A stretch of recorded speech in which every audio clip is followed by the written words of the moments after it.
Hello everybody, Alan here for Downtime Recap. Today we're going to be talking shortly about some NFTs gone wrong yet again. We're going to be talking about Epic Games and how many free games they gave away this year and what they're going to be doing next year. And we're also going to be covering one free new transfer that is in the CSGO market from Denmark, a player from Astralis. And other than that, not much going on. January is a pretty slow month for gaming, but we do have a good trailer coming out for you from Halo, because the series is coming out soon and we're all excited. Welcome to Downtime Recap.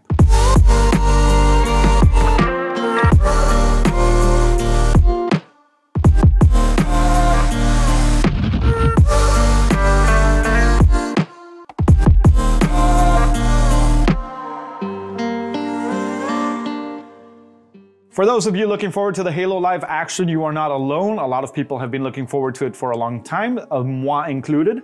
And as such, they have now launched their more complete trailer on Paramount Plus on YouTube and any other channel, and probably a billion other channels that have been copying and sharing the news, a lot of them giving their opinion on the content that has been released. One of the things that people pointed out mostly was that Cortana was not CGI, and they also released a few other things. If you want to watch the trailer before I spoil some of it, then well, I already kind of spoiled a little bit. Not that much though.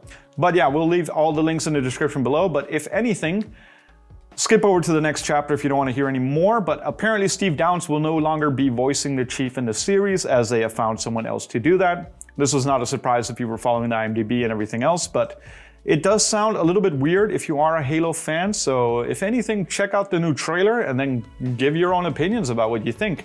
I'm personally very interested to see more content come out for the Halo universe, as I am a big fan, so let's see how they do. We've been talking a little bit about NFTs in the gaming market. Some people think it's good, some people think it's bad. Some things are kind of cool about it, but most people agree that most of the things that are coming out with these non-fungible tokens is not the best things that could be produced in gaming. Not to speak about Ubisoft's attempt at doing a little bit of a crypto NFT launch. They said that they've done not so good, so now they've just put a press release out from their actually creative and innovation director that's saying, like, we need to be able to explain what it is we want to do better. Facebook's metaverse is probably looking at NFTs as well, but we just wanted to point out one case in point, an example. Team 17, best known for the game Worms that came out 26 years ago, or what feels like a trillion years ago for some people, has now launched their own NFTs as they feel that they need to make a little bit more money and that the people want to own a bit of Worms' history and legacy. I, for one, saw it and I, for one, thought, oh my god, that looked not great. Then again, if you really want to own some NFTs, maybe you want to own some Team 17 Worms NFTs. Give it a look.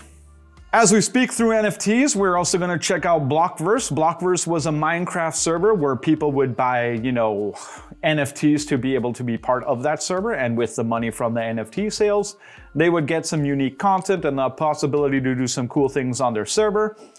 In comes the fact that they raised $1.2 million worth of NFT funds in Ethereum, and apparently it seems that a lot of people have been kind of sad. They apparently sold all their NFTs within 8 minutes of going live, which is a lot of Ethereum, and apparently they had made some miscalculations based on the fact that there is gas prices to be paid, which is when you have to pay some of the money to be able to use the Ethereum network to do your transfers and transactions, which is part of, the norm if you actually do anything with NFTs or with Ethereum or Hex or coins or any other kind of cryptocurrency. But they didn't seem to calculate that very well, because within 24 hours they had to take down the server as the gaslighting prices were super high. They were very different than what people expected. Not only did they do that, they also cut communications in probably the worst way possible as they went in, and then they just deleted their entire Discord server, which was the basis of their community, and then they were gone. People were kind of upset. There was only one Twitter account available for Blockverse that you could actually converse with them at, and people have done so. It seems that people had spent around $1.2 million worth of Ethereum to get onto this server, and then it was, taken away. It seems like they were trying to do something really cool with the NFT market, but it seems that they got a little bit in over their heads, and it does seem that they have now made a tweet longer saying that they're going to be coming back, they're going to reinstate the project, but people are wondering when that's going to happen. As of such, we're just going to keep an eye on this one, because this is just one more case of NFTs gone wrong. Or at least the use of those NFTs to do something really cool. So hopefully we will see how this progresses, because every time something like this happens, a lot of people get mad and the word of NFT goes sour. Epic Games launched their store not so long ago. It's only a few years now, but as such, a lot of people do know them for the fact that they give away a lot of free games on their store. Once in a while, you can get some free games, you can get free tokens, you can get crazy discounts and everything else. What makes Epic Games so special is that they're trying to break into the game store market, and Steam has been a powerhouse on that market for a long time. What they did is they went into, a good marketing pool strategy because they had a bunch of games, they got them at discount from the developers, and then they decided to say, hey, let's give away some games. In 2021, they gave away 765 million games. That is a lot of games. They grew their user base by 34 million users, and they also made about $800 million more in that year. So it's going quite good for them, it must be said. They're trying to grow their user base via marketing and giving away free games, and it's working out for them, and they have said now that they will be continuing to do this trend as well in 2022. As such, they're also going to be working on optimizing the store, adding a few new features, and adding some social compatibility things that can make your experience on the Epic Games Store much better.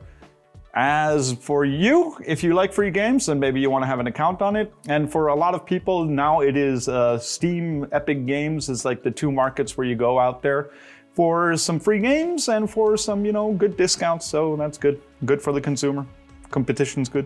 The player Bubzkji from Astralis is now a free agent. This happens on the slew that after a while, 6 players on a roster is not really the norm anymore because Valve has actually added some restrictions to that rule and made sure that people playing in tournaments all have to have either 6 people or 5 people. It's been a very confusing situation in Counter-Strike's history.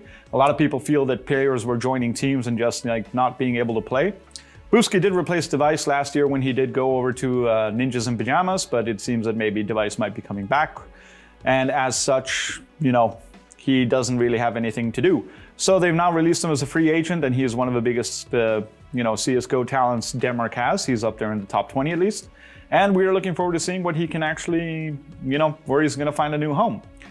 Recently, we also saw Dupree and Magisk find a new home at Vitality, along with the coach Sonic, who also used to all be Astralis players, and players and coach.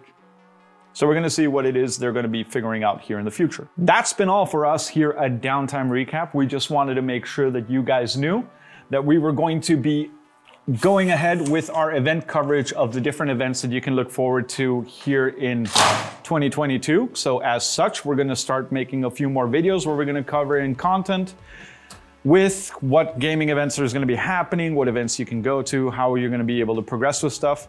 And we're going to focus it out a little bit on a more Nordic scene. So if you want to keep watching, please do subscribe and do suggest videos for us to do if you want to. We have plenty of time and we want to do good content that can inform the people about what's going on. As such, this has been Alan. Welcome to Downtime Recap. No.